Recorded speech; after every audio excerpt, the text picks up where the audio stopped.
Oi, povo, tudo bem? Olha, na aula de hoje, então, a gente vai falar sobre a sequência, na realidade, da aula passada, né? Falar sobre como que as cargas interagem. Então, a gente vai tratar da interação de cargas elétricas. Na aula passada, a gente viu que cargas elétricas, na verdade, são propriedades da matéria. Elas surgem na natureza de dois tipos, as positivas e as negativas, por uma convenção. A gente chama assim, né? Não tem nada lá, nenhuma etiqueta na estrutura da matéria dizendo essa é positiva e essa é negativa. Então, prótons são positivos, elétrons são negativos por uma convenção, e a gente sabe então que cargas de mesmo sinal se repelem. Então, positivo com positivo repele, negativo com negativo repele, e cargas de sinais opostos se atraem. Então, positivo e negativo atrai, e negativo com positivo também atrai. Agora, a pergunta é a seguinte: atrai ou repele com que força, né? A gente já sabe em física, desde o estudo de mecânica, que o que determina a interação entre corpos em geral é a força que eles trocam, né? A força da gravidade, a força elástica que uma mola imprime, né, num objeto, empurrando ou puxando esse cara. Então, no fundo, quando a gente está falando na aula de hoje, então, sobre a interação entre as cargas, eu estou preocupado com a força, tá? A força elétrica, ou seja, a força de interação que essas cargas vão sofrer. Em newtons mesmo, tá? Newton. Então, essas forças, se forem únicas sobre a carga, elas vão ser a força resultante e vão gerar a aceleração nas bichinhas, né? Jogando elas para longe ou jogando elas para perto. Então, vale a segunda lei de Newton, Fr igual a m vezes a. Quer dizer, toda análise mecânica, análise de movimento que a gente vê em física continua valendo aqui. Então, agora a gente vai tratar da força de interação entre as cargas, que pode ser do tipo atrativa, quando as cargas têm sinais opostos, e pode ser do tipo repulsiva, quando essas cargas têm o mesmo sinal, tá bom? E quem foi um dos primeiros a desenvolver um aparato experimental interessante para investigar a força elétrica foi um cara chamado Coulomb. Por isso a gente chama aí de lei de Coulomb, né? Então ele usou uma balança chamada balança de torção, que o esquema é mais ou menos esse aqui que eu estou mostrando. Então tinha um par de cargas lá dentro, acrescentava uma outra carga, e a força de interação entre as cargas fazia com que esse parzinho girasse ali dentro da balança de torção. E por meio, então, da análise mecânica, o Coulomb conseguiu estabelecer as relações de proporcionalidade da força elétrica, ou seja, a força elétrica vai ser maior quando as cargas forem maiores, em coulombs, né? A unidade em coulombs, inclusive, em homenagem a ele. Então, se eu tenho um objeto mais carregado, com maior desbalanço, né, de elétrons e prótons, como a gente viu na aula passada, então se ele tem uma carga resultante maior, ele vai gerar uma força elétrica de módulo maior, tá certo? E a distância, a gente tem uma relação inversa. Se as cargas estão longe, elas sofrem menos influência uma da outra do que se as cargas estão próximas. Então quem estabeleceu isso foi esse cara aqui, o Charles Augustin de Coulomb, lá em 1785, tá? Então ele, com um aparato desse aqui, conseguiu investigar a força elétrica. E aí, então, hoje a gente sabe, né, que se eu tiver um parzinho de cargas de sinais opostos, elas vão ter uma força de atração, e de sinais iguais, aqui eu botei, por exemplo, positivo, positivo, vão trocar forças elétricas repulsivas, tá? Então, gente, quando a gente está falando de força em física, lembra que força é uma grandeza vetorial. E por ser vetorial, a gente sempre tem que informar, né, três coisas, ou colocar na notação IJK. Quem lembra da análise de vetores, se um vetor é escrito na notação IJK, todas as informações estão contidas ali. Agora, se eu dou só o módulo, essa força é 30 newtons, eu vou precisar de mais informações, né? Que direção e que sentido essa força atua no objeto. Então, gente, força é vetorial. Quando a gente fala de força elétrica de duas cargas, eu também vou precisar de módulo, direção e sentido, tá bom? Então vamos começar. Primeiro, pessoal, a direção da força elétrica é sempre a direção que liga os centros das cargas, que é essa linha pontilhada que a gente desenhou aqui. Então a direção do vetor é a direção desse eixo. Tá? Não confunda direção com sentido. Direção tem a ver com a orientação no sentido de ângulo, tá? Horizontal, vertical, inclinado, tantos graus. Isso é a direção. O sentido é o lado, para onde aponta. Então eu sei que o vetor aqui, ó, nessas cargas, como a direção entre os centros é uma direção horizontal, eu sei que o vetor vai ser horizontal. Tá? Agora, o vetor horizontal na carga Q1 aqui desse desenhozinho da direita, vai ser sentido para a direita ou sentido para a esquerda? É a mesma direção, horizontal. Só muda o sentido, né? A direção da força em Q2 vai ter horizontal e tem sentido para a direita ou para a esquerda? Bom, para responder isso, pessoal, é só lembrar do esquema de atração e repulsão. Então, a gente sabe que o vetor está na direção que liga os centros das cargas e o sentido você coloca pensando se é uma força atrativa ou repulsiva. Tá? Então, nesse primeiro par aqui, que tem sinais opostos, a força que atua na carga Q1 devido à carga Q2, que eu vou chamar aqui de F21, ou seja, a força que a carga 2 gera na carga 1, é atrativa. Então, o vetor vai estar para a direita, tá certo? Vai ter sentido para a direita. Direção horizontal, sentido para a direita. O vetor F12, ou seja, que a carga 1 gera na carga 2, vai ter também direção horizontal, porque é a mesma direção, a direção que liga o centro das cargas. E o sentido para ser atrativo é para a esquerda aqui agora. Então, esse é o parzinho, F da carga 2 na carga 1 e F da carga 1 na carga 2. Tá? Então, direção dos centros e o sentido você avalia pelos sinais. Nesse par é a mesma lógica, tá, pessoal? A direção é horizontal, porque é a direção entre os centros, só que agora o par é repulsivo. Então, a força 2 na carga 1 é para a esquerda e a força da carga 1 na carga 2 é para a direita, tá bom? Então, não tem muito mistério aí fazer o desenho desses vetores. E o módulo é mais ou menos isso que eu tinha comentado com vocês antes, que o Coulomb conseguiu determinar através de experimentos aí na balança de torção. Ele viu que a gente tem a força elétrica no par é dependente diretamente do módulo dessas cargas. Então, se esses objetos são mais carregados, tem uma carga resultante maior, eles também vão trocar cargas elétricas de módulo maior. Então, o módulo da força elétrica, vão trocar forças elétricas, não lembro se eu falei força elétrica ou carga elétrica. Então, eles vão trocar forças elétricas de módulo maior, ou seja, a força elétrica do par é diretamente proporcional ao valor de cada uma das cargas elétricas desse par, Q1 e Q2. E existe uma relação inversa com o quadrado da distância que liga os centros dessas cargas, que eu estou chamando aqui de Rzinho. Tá bom? Então, se eu dobro a distância, a força cai 4 vezes, ela fica 4 vezes menor, é uma relação do inverso do quadrado da distância. Tá? Se eu divido a distância por 2, a força fica 4 vezes maior, porque 2 ao quadrado dá 4. Tá? Então, a relação com a distância é com o inverso do quadrado. Pessoal, em matemática, quando a gente sabe a proporcionalidade de uma grandeza em relação às outras, ou seja, força em relação a carga e distância, eu posso trocar essa proporcionalidade por uma igualdade, desde que eu coloque uma constante aí multiplicativa no processo.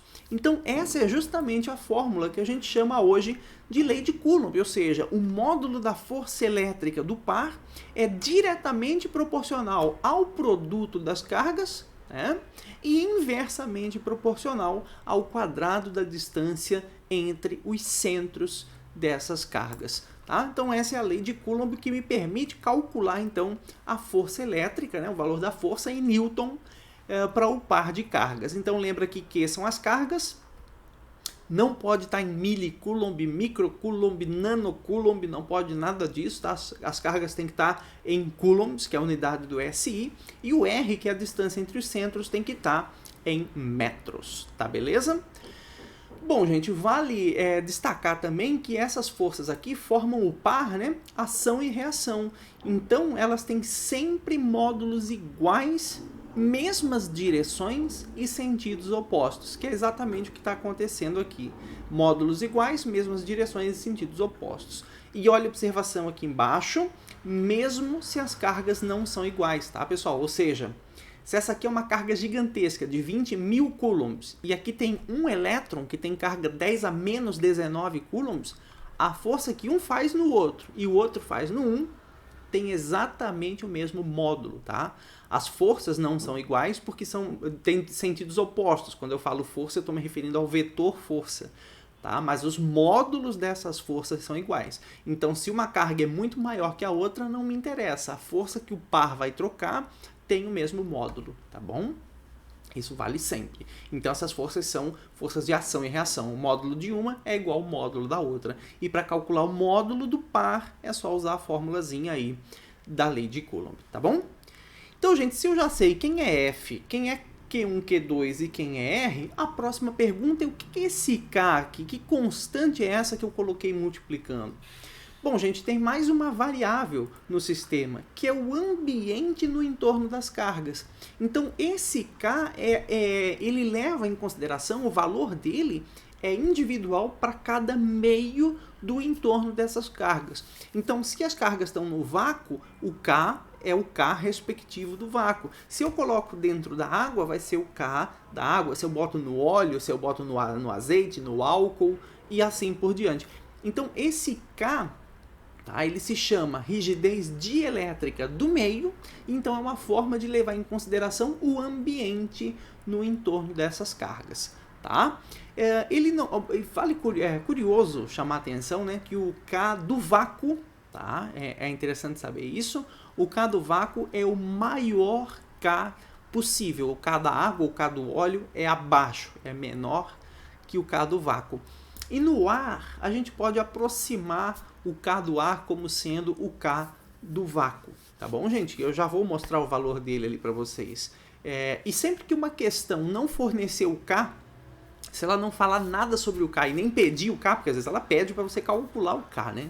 Então, se ela não citar o K e não pedir para calcular o K, você pode aí considerar que essas cargas estão no vácuo e considerar o K do vácuo. Então, ele é o K padrão, vamos dizer assim, tá bom? Se ninguém for mexer com ele, é o K do vácuo. Bom, tem uma outra constante que pode aparecer também como sendo a dependência do meio, que não é bem o K, é o epsilon, que se chama permissividade dielétrica do meio.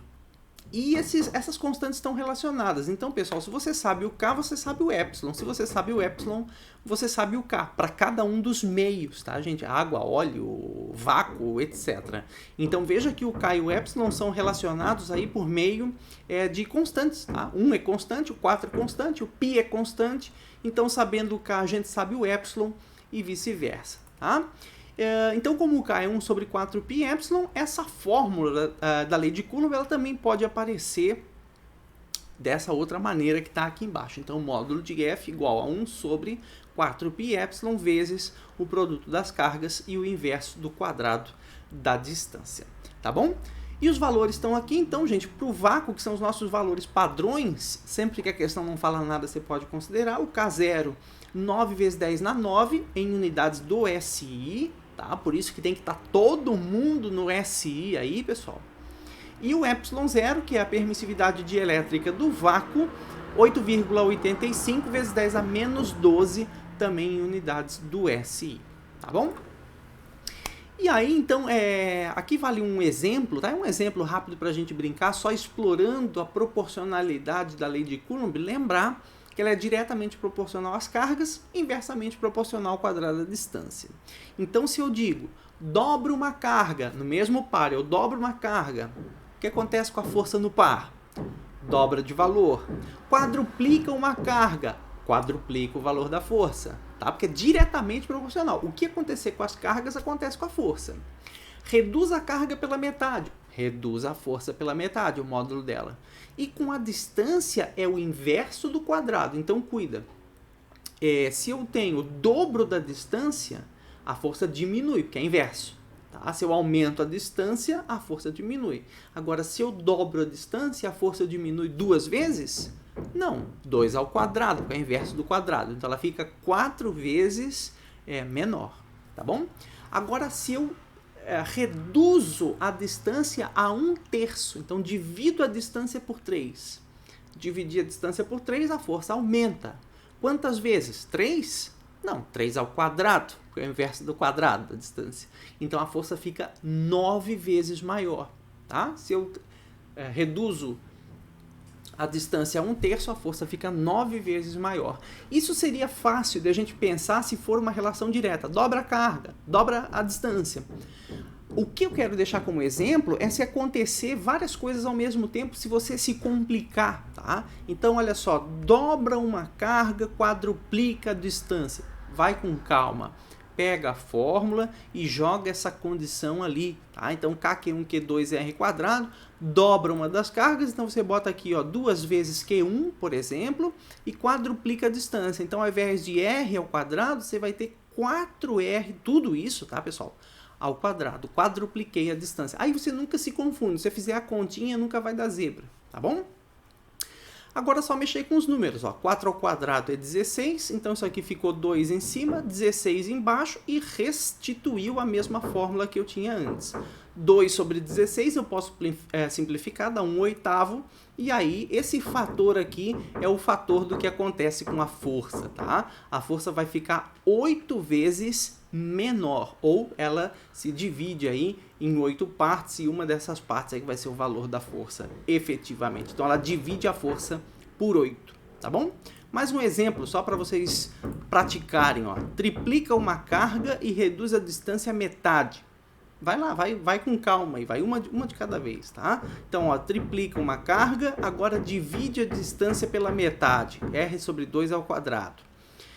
O 3 fica lá em cima, 1/2² é 1/4, então ficou 3 sobre 1/4, faz a conta normalmente aqui, vai ficar 12 vezes a fórmula que eu tinha antes, então a força fica 12 vezes maior. Então explorar a proporcionalidade, às vezes são atalhos de pensamentos, tá? Que é legal a gente ter quando pensa aí na lei de Coulomb. Isso vale, pessoal, para qualquer fórmula física que você perceba proporcionalidade direta ou inversa, tá? Você pode fazer essa mesma brincadeira da proporcionalidade aí.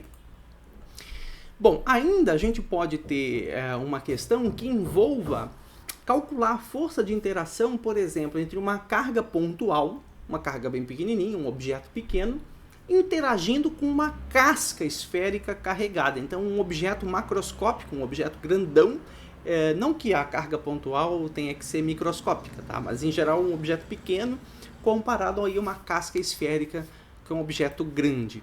Então, cada vez que uma carga pontual interagir com uma carga esférica grande, né? Uma casca esférica grande carregada, lembra do teorema de Newton, tá? Eu não vou demonstrar esse teorema aqui para vocês agora, mas no futuro, com base numa lei chamada lei de Gauss, a gente consegue demonstrar de onde vem essa ideia que a gente vai tratar aqui.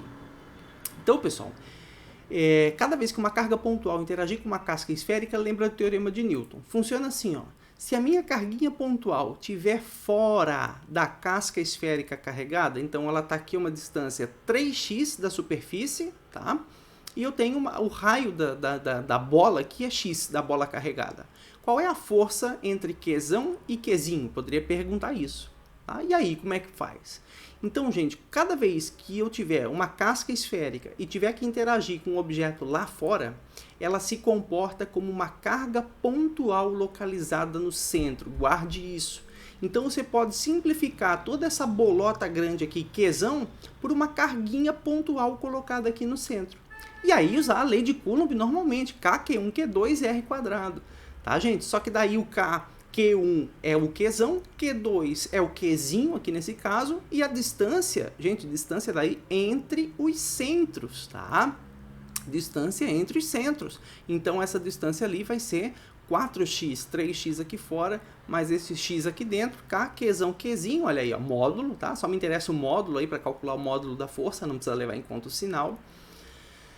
E a distância é 4x, então isso aqui é o quadrado, faz a conta normalmente, tá certo? Então uma carguinha interagindo com uma casca esférica carregada, se a carguinha estiver fora da casca, a casca se comporta como uma carga pontual no centro, beleza? Então o teorema de Newton.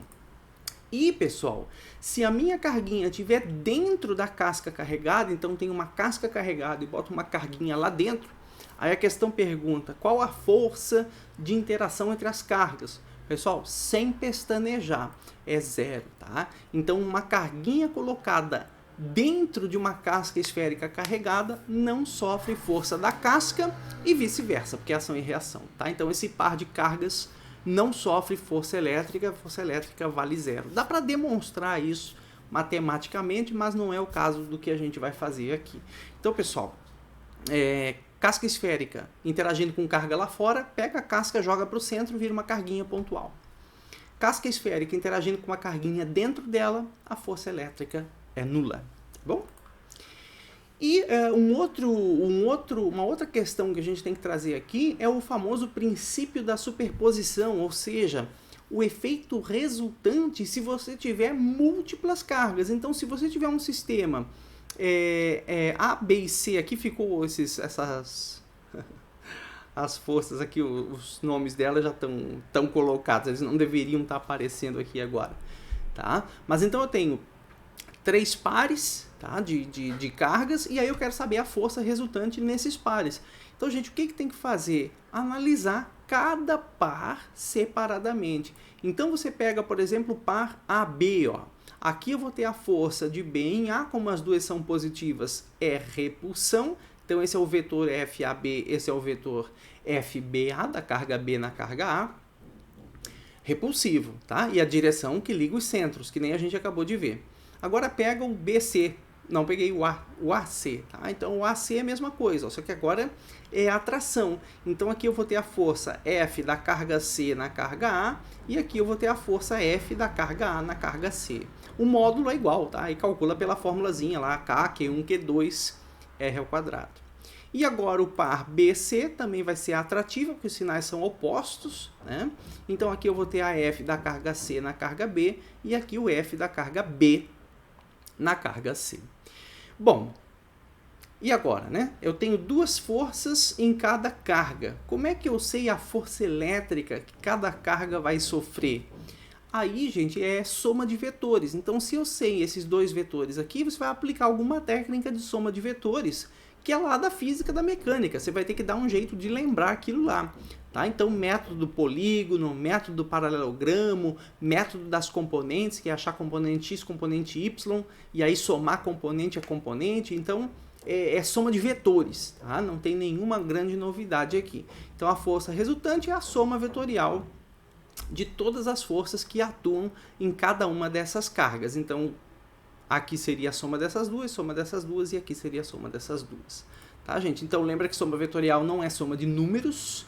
Tá? Então não é calcular o módulo de uma, o módulo da outra e somar os módulos, pessoal. Não é, vocês vão zebrar e vão dar com a cara na parede.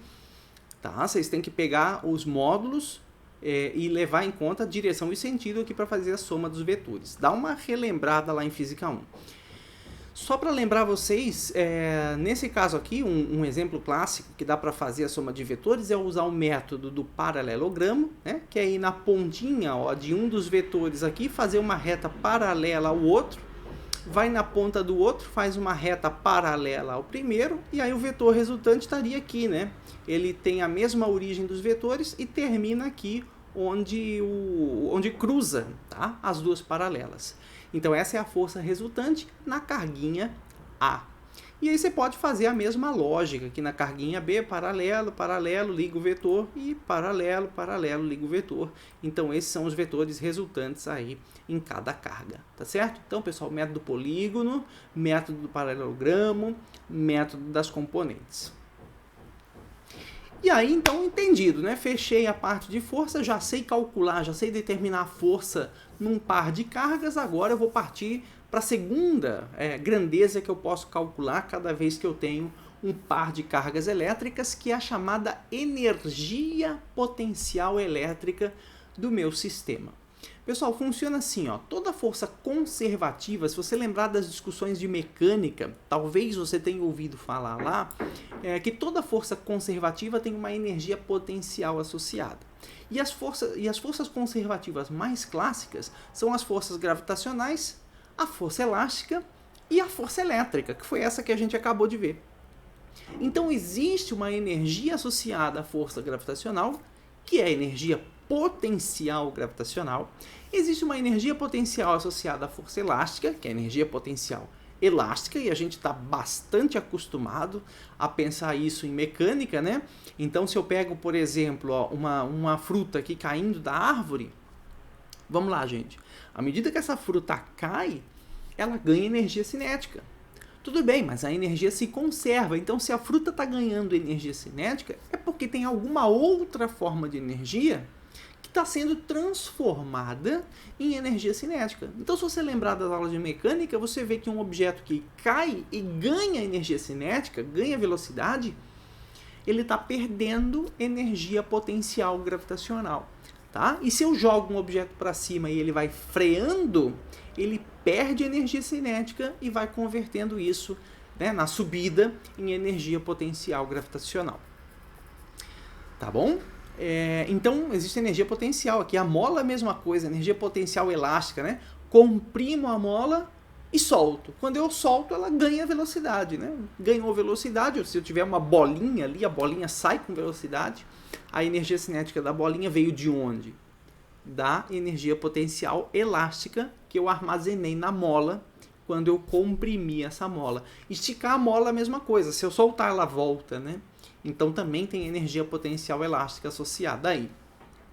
Pessoal, carga elétrica não é diferente, tá? Se eu tiver uma carga elétrica próxima da outra, pensa aqui comigo, ó, no meu exemplo, duas cargas positivas. Uma eu deixo fixa, tá aqui escrito, é a grandona, e eu solto a pequenininha. Soltei a carguinha aqui, como é repulsivo, ela vai ganhar velocidade, entenda isso, gente, ela vai ganhar velocidade aqui para a direita. Mas se ela ganha velocidade, ela ganha energia cinética. Como essa energia não pode surgir do nada, isso significa que esse par aqui, por existir, ele tem uma energia potencial elétrica associada ao par, tá certo? E se eu deixo esse par livre para fazer o que quiser, ele vai ganhar energia cinética pela perda da energia potencial elétrica, tá bom? E se eu arremessar a carguinha aqui, a mesma coisa, ó. Se eu arremessar a carguinha aqui para próximo da carguinha Qzão, à medida que ela se aproxima, ela freia, e aí ela está perdendo energia cinética e acumulando energia potencial elétrica, tá? Então, existe associada à força elétrica uma energia potencial aos sistemas de cargas aí, então tem uma energia potencial elétrica. A relação geral, para quem lembra lá da mecânica, eu não vou fazer todos os passos, mas eu só quero chamar a atenção de onde vem, para não ficar algo muito dogmático, né? A força elétrica a gente viu, vem dos experimentos ali da balança de torção, proporcionalidade, coloca constante. A energia potencial, ela se relaciona com a força conservativa, tá? A partir dessa relação. Então, a fórmula da força conservativa, o valor dela, tá? É igual a menos a derivada da energia potencial. O Rzinho é uma distância radial para qualquer lado, né? Porque a força elétrica é radial, não interessa onde eu boto a outra carga, a força vai sempre ligar centro a centro, então ela é uma força radial, por isso que eu digo aqui que é F de Rzinho, tá? Então, F de Rzinho é igual a menos a derivada da energia potencial de Rzinho, que também é a distância Rzinho que liga centro a centro. Então, gente, veja, eu conheço esse valor aqui, tá? Eu conheço K1, Q2, R².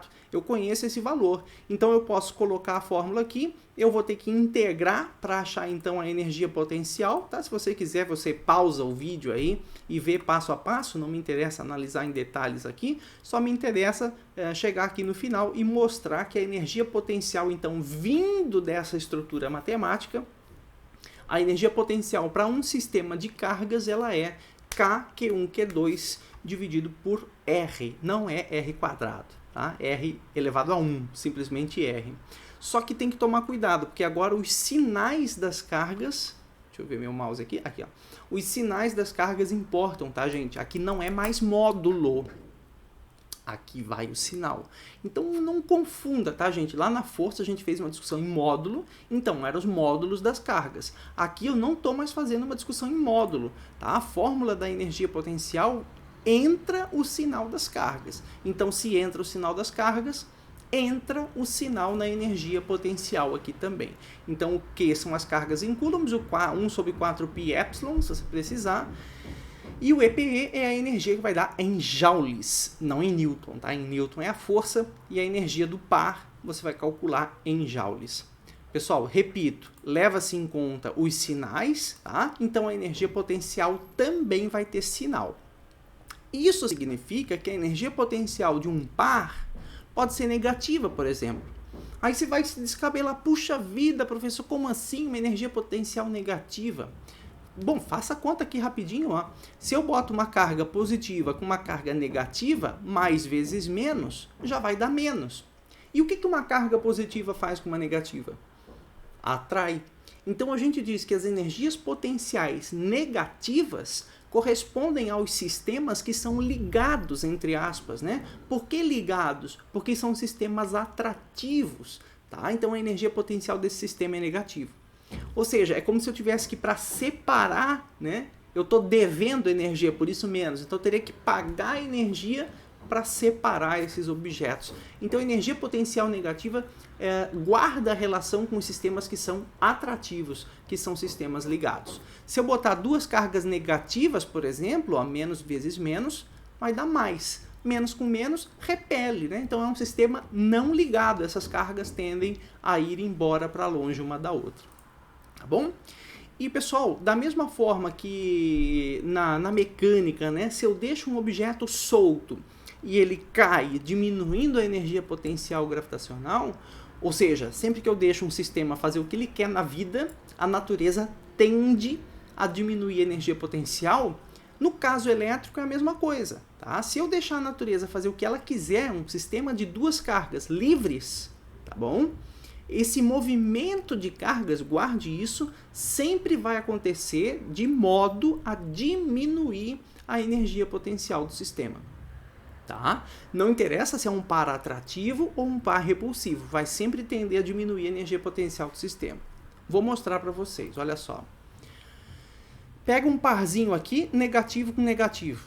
Tá? Negativo com negativo, se eu botar menos e menos vezes aqui, vai dar energia potencial positiva, mais, sei lá, 30 joules, mais 80 joules, mais 5 milijoules, mais 50 microjoules, não me interessa. Positiva. Tá? Fixo essa, só para brincar aqui, solto a carguinha Qzinho. Se eu fixei essa e soltei essa e as duas são negativas, isso aqui é repulsão. A carguinha Qzinho tende a ir embora. O que acontece? À medida que ela tende a ir embora, pessoal, o que acontece com o valor de R entre elas é que ele aumenta. Aumentando o valor de R, diminui o valor da energia potencial elétrica. Né? Aumenta a R, diminui a EPE. Só que o EPE é positivo, então se eu diminuo o módulo de EPE, eu estou realmente diminuindo a energia potencial elétrica do sistema. Tá? Então se eu fizesse as duas positivas, daria a mesma coisa, elas tendem a se afastar naturalmente, e à medida que elas se afastam naturalmente, essa regra vale. Tá? Elas diminuem a energia potencial do sistema. Agora vamos botar cargas de sinais opostos, ó, uma negativa e uma positiva lá. Deixa solto, a positiva tende a aproximar com a negativa. Ora, será que isso também diminui a energia potencial do sistema? Sim, pessoal. Vamos lá. Então, ó, uma negativa com uma positiva, se eu botar os sinais aqui, vai dar energia potencial elétrica negativa. Tá? E se vai dar energia potencial elétrica negativa, cada vez que elas se aproximam, isso vai diminuir o R. Diminui o R, vai aumentar o módulo de EPE. Mas, opa, EPE é negativo agora. Então, se eu aumento o módulo de algo que é negativo, esse algo vai ficando cada vez mais negativo. Pessoal, e algo cada vez mais negativo é algo cada vez menor. Tá? Então, mesmo no caso atrativo, eu diminuo o R, aumento o módulo de EPE, mas como nesse caso o EPE é negativo, eu vou estar diminuindo a energia potencial elétrica do sistema. Tá? Então, o movimento espontâneo de cargas é sempre diminuição da energia potencial elétrica. E se você tiver múltiplas cargas, pessoal, é a mesma lógica, tá? Você tem aí 3 cargas e eu quero saber a energia potencial elétrica do sistema total. Você faz a conta, aqui a expressão tá complicada, né? Porque a gente está tentando escrever de uma maneira genérica, mas se você quiser esquecer essa fórmula, não tem problema, basta você pensar que se eu tiver 3 cargas, eu vou fazer cada par. Então calcula a energia potencial AB, energia potencial AC, e energia potencial BC, todos os pares, tá, pessoal? E aí soma tudo, levando em conta os sinais, tá, gente? Porque isso aqui é uma soma, então, de escalares. Então, basta você somar todo mundo, levando em conta os sinais das cargas, que vai influenciar nos sinais aqui das energias de cada par. Tá? Então, é só fazer cada par, somar e acabou. Então, essa é a energia potencial de um sistema com múltiplas cargas. Seguindo o baile, então, acho que agora é exemplo. Isso. Então, vamos fazer um exemplo para a gente fechar a nossa aula. Um exemplo completinho aí que envolve o que a gente discutiu. Então, primeiro, no sistema abaixo a gente tem duas cargas negativas, QA e QB, duas cargas negativas, e um elétron, que é colocado aqui. Sabe-se que as cargas A e B têm módulos iguais a, respectivamente, 3,2 picocoulombs e 5 picocoulombs. Lembra que esse pico, pessoal, esse pezinho na frente, equivale a 10 elevado a menos 12, tá? Só importante a gente lembrar. A gente viu isso na aula passada. Então, letra A, a força elétrica resultante sobre o elétron, então eu quero a força resultante em E, na notação em JK. Depois o módulo da força e depois a energia potencial do sistema. Tá bom? Vamos lá. Então, pessoal, força elétrica resultante sobre o elétron. Primeiro, eu tenho duas cargas interagindo com o elétron. Então, você faça uma de cada vez. Faz a força A com E, a força B com E, e depois nós vamos ter que somar vetorialmente isso aí. Então, a força que a carga A faz no elétron, ó, a direção entre as cargas, sentido é repulsivo, porque o elétron é negativo, informação camuflada aí na questão, e a carga QA também é negativa, tá dito lá em cima. Tá? Então, o meu FAE é para a direita. Aí alguém vai reclamar, presta atenção, hein? Professor, mas é ação e reação. Também tem a força que o elétron faz na carga A. Verdadeiro, tem. Só que nesse caso, a questão só está pedindo a força resultante sobre o elétron. Então, não me interessa analisar o que acontece com a carga A. Não significa que não vai ter força lá na carga A. Vai, tá, gente? Só que não me interessa analisar. Só me interessa analisar no elétron, porque foi o que a questão me pediu. Então, beleza. Então, eu posso partir para a força da carga B no elétron, que vai ser também repulsiva, negativo com negativo, direção entre os centros, então sentido repulsivo vai estar para cá, tá? Então essa é a força da carga B no meu elétron. E aí, gente, agora é isso aí, ó, eu tenho dois vetores, tá? Eu posso calcular o módulo desses vetores, basta eu lembrar da fórmula da lei de Coulomb, e aí eu vou colocar os valores, calcular os valores deles aqui rapidinho, ó. A força FAE é K, QA vezes Z, RAE quadrado, que aqui o RAE é 4 centímetros, tem que passar para metro, tá, gente? Tudo no SI, cuidado com isso. A carga QA também não pode ser 3,2, tem que ser 3,2 vezes 10 a menos 12, tá? E a carga do elétron, a gente já viu na aula passada, em módulo, ela vale 1,6 vezes 10 a menos 19 coulombs, tá? Deixa eu ver se vai aparecer aqui. Aqui, ó. Então, o K, 9 vezes 10 a 9, não falou nada, considera o vácuo, como a gente acabou de ver, carga QA, carga do elétron, e aqui o RAE em metro, tá, pessoal? 0,04 ao quadrado, faz a continha, você vai chegar em 2,88 vezes 10 a menos 18 Newton. Então, uma força bem pequena, né? 0,00000, tá? Mesma coisa, FBE, QB vezes a carga do elétron RBE quadrado.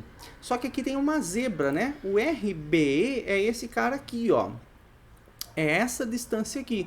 Então lembra que isso aqui é um triângulo retângulo, geometria para que te quero, tá? Tira aí um teorema de Pitágoras bonitinho, RBE quadrado é a soma dos quadrados dos catetos, e aí 3 ao quadrado mais 4 ao quadrado, raiz disso aqui tudo vai dar que o RBE é 5 centímetros. Tá bom? Passa para metro, 0,05, K, QB, carga do elétron, mimimi, lá. Resultado também, ó, coincidentemente, tá, gente? Deu o mesmo resultado, 2,88 vezes 10 a menos 18. Tá? Também um valor bem pequeno. Então, feito isso, eu já tenho o módulo de uma, o módulo da outra, eu tenho o módulo dessas duas forças. Tá? E agora eu quero saber, então, a força resultante da notação em JK.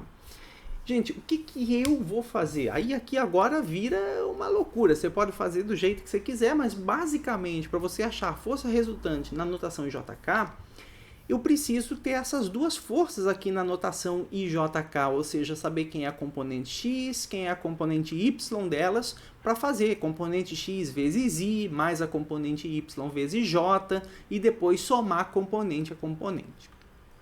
E para fazer isso, eu preciso orientar um sistema de eixos aqui, é obrigatório, né? Senão que eu vou saber quem é componente x, quem é componente y. Então eu vou passar aqui no meu elétron ó, um eixo x, tá? E um eixo y, para poder fazer essa decomposição de cada força. E a resultante vai ser a soma vetorial, que vai ser a soma componente a componente na notação IJK. Pessoal, o meu FAE é muito simples, porque ele já está em cima do eixo x. Então, a componente x do FAE tem o próprio valor da força FAE. E a componente y é zero para ela, tá? Eu acho que eu estou fazendo o desenho aqui primeiro do resultante. Então, vamos lá. Depois eu falo aqui das componentes. Bom, o vetor resultante, então, como a gente fez ainda há pouco no princípio da superposição, se eu tenho essas duas forças, né? O vetor resultante, eu posso usar o método do paralelogramo, vai na pontinha de um, faz uma reta paralela aqui, ó, ao outro vetor, vai na pontinha do outro, faz uma paralela ao primeiro vetor, e aí aqui vai estar o meu vetor, né? FR, a força resultante sobre o elétron, que é a soma vetorial das forças. Então, gente, ó, era o que eu estava falando antes, né? Então, meu FAE, ele é o próprio valor da força vezes I, que é a componente X, ele só tem componente X, então ele é 2,88 vezes a menos 18 I, Newton, tá? E aqui vai a flecha em cima, porque eu estou falando do vetor propriamente dito na notação JK. O meu FBE é mais complicado, gente, porque eu preciso desse ângulo aqui, ó, tá? Eu preciso saber esse ângulo para poder decompor em componente x e componente y. E aí você vai dizer, tá, professor, mas da onde que eu vou tirar esse ângulo? Pessoal, se eu sei esse ângulo, eu sei que a componente x do FBE, que seria essa projeção aqui, se você tem que pegar lá a física 1 para relembrar, tá? Vai ser o módulo de FBE, que eu já tenho, vezes o cosseno desse ângulo alfa. E a minha FBY, que vai ser essa componente que aponta para cima, vai ser o módulo de FBE vezes seno desse ângulo alfa. E aí, de novo, então, quem é esse ângulo alfa, né? Pessoal, aqui, ó, dica, esse ângulo alfa é oposto pelo vértice lá da geometria, da matemática, com esse ângulo aqui. Então, se eu descobrir quem é esse ângulo alfa aqui desse triângulo retângulo, eu consigo tirar quem é meu ângulo alfa lá entre o FBE e o eixo x. Bom, para eu tirar esse ângulo alfa, eu tenho o cateto oposto, eu tenho o cateto adjacente e eu tenho a hipotenusa do triângulo. Então, eu posso usar qualquer relação de seno, cosseno ou tangente. Tá? Eu vou escolher a tangente por uma questão aqui de pura simplicidade. Tá? Cateto oposto, cateto adjacente. Então, a tangente de alfa é CO sobre CA, o cateto oposto é 3, cateto adjacente aqui é 4, esse cara é a hipotenusa. Tá? E aí vai dar 0,75. Joga aí numa maquineta qualquer, numa calculadora, só para tentar determinar o ângulo. Você vai achar que o ângulo cuja tangente é 0,75 é aproximadamente 37 graus. E por que eu estou fazendo isso? Porque daí agora eu vou tirar o seno e o cosseno, tá, gente, de 37 graus para poder multiplicar pelo módulo e determinar as componentes. Então, seno e o cosseno 0,6 e 0,8, joga aqui na minha formulazinha e eu sei a componente x e a componente y do meu FBE. Tá beleza? Dito isso, eu posso então escrever o meu FBE na notação IJK, né? Então, o meu FBE vetor, ele é componente x, tá aqui, vezes i, mais componente y, tá aqui, vezes j em Newton. E aí eu tenho o meu FAE, o meu FBE, e aí eu posso fazer a soma vetorial, então, deles. Na notação IJK, basta você somar componente a componente. Então, você vai somar componente I com componente I, componente J com componente J, que para FA é zero. Tá? Então, você faz essa soma componente a componente aqui, ó. Então, 0 mais a componente J do outro. E aí você chega no FR sobre o elétron na notação IJK. Então, a letra A está resolvida Tá? A notação em JK seria esse valor aí, 5,18 vezes 10 a menos 18i, mais 1,73 10 a menos 18J, Newton. Tá bom? Letra B. O módulo, então, da força elétrica resultante sobre o elétron. Show de bola. Então, agora, eu sei a força resultante sobre o elétron, o módulo desse vetor, também lá da mecânica, raiz quadrada das componentes ao quadrado. Então, você vai elevar esse cara ao quadrado, somar, tirar a raiz, você vai chegar aí no módulo da força resultante. Tá? Então, raiz da componente x ao quadrado, mais a componente y ao quadrado. Se você trocar os valores, fizer a conta, aí você mata o módulo então da força resultante, 5,46 vezes 10 a menos 18 Newton. Tá bom? Então esse aí é o resultado da letra B. E por fim, pessoal, a letra C pede a energia potencial elétrica do sistema. Então, como a gente viu, você faz par por par. Então você vai fazer aí energia potencial elétrica final, é a energia potencial AB mais AE mais BE. E a energia potencial KQ1, Q2 dividido por R, só que lembra, pessoal, de novo, chama atenção, aqui vai em consideração os sinais das cargas, tá? Então, EPE-AE, KQA vezes E, R-AE, enfim, troca os valores sem muito o que perturbar. A distância em metros, tá, gente? Menos e menos, porque aqui leva em conta o sinal, cuidado com isso, e aí você vai chegar nessa energia potencial em joules, para o A com elétron. Faz a conta para o B com elétron, troca os valores aí, vai dar esse valor aqui em joules, e por fim faz A com B, tá? Que era o que está faltando. Então, energia potencial AB, troca, leva em conta os sinais, você vai chegar nesse resultado. E aí, por fim, só somar tudo, tá?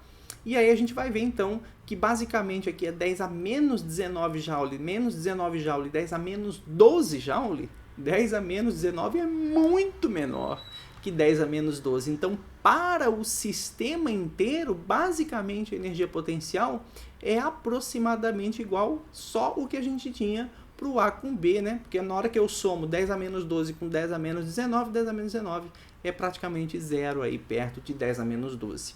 Então, a energia potencial final do sistema é aproximadamente igual a esse valor aqui, 4,8 vezes 10 a menos 12 joule. Tá bom, pessoal? Então, com isso, a gente fez um exemplo para tentar explorar um pouquinho todas essas fórmulas e lembrar um pouquinho dos vetores é importante aí, porque vai precisar, tá? A gente não tem como correr. Quando a gente trata de vetores, vai ter que relembrar lá da física, da mecânica, soma de vetores, módulo, direção, sentido, polígono, paralelogramo, não tem jeito, tá bom? E os sistemas de cargas, então, eles são descritos por meio da força elétrica em Newton e da energia potencial elétrica em joules. Então é isso aí que a gente calcula para o nosso sistema.